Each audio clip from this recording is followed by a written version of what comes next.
কারো কাছে অস্বস্তিকর, আবার কারো কাছে আধুনিকতার পথে নবযাত্রা। একের পর এক এমন ঘটনায় বিস্মিত মুসলিম জাহান। মুসলমানদের পুণ্যভূমি, নবীর দেশ সৌদি আরবে এবার উদযাপন হচ্ছে রেড সি ফ্যাশন উইক, যেখানে সুইমস্যুটে ক্যাটওয়াক করে উত্তাপ ছড়াচ্ছে মডেলরা। বিস্তারিত জানাচ্ছেন হাসনাত জুবায়ের। বিশ্বকে একের পর এক বিষয়ে তাক লাগিয়ে চলছে মুসলিমদের জন্য আদর্শ দেশ সৌদি আরব।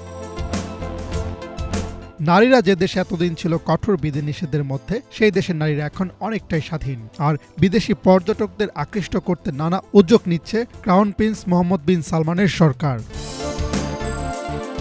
এবার সৌদি আরবে উদযাপিত হচ্ছে রেড সি ফ্যাশন উইক। গত 17 মে ছিল তার দ্বিতীয় দিন, আর এদিন আয়োজন করা হয় একটি বিশেষ ফ্যাশন শোয়ের। দেশটিতে প্রথমবারের মতো সেন্ট রেসিস রেড সি রিসোর্টের সুইমিং পুলের ধারে বসে এই ফ্যাশন শোয়ের আসর।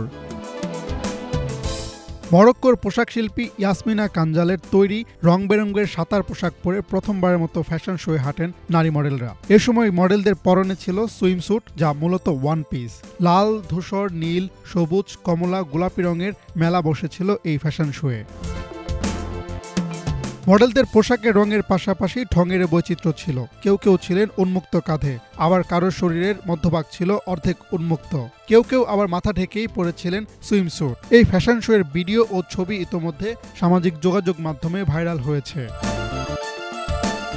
এই ফ্যাশন শো সৌদি আরবের ভিশন 2030 সামাজিক ও অর্থনৈতিক সংস্কার কর্মসূচির একটি অংশ।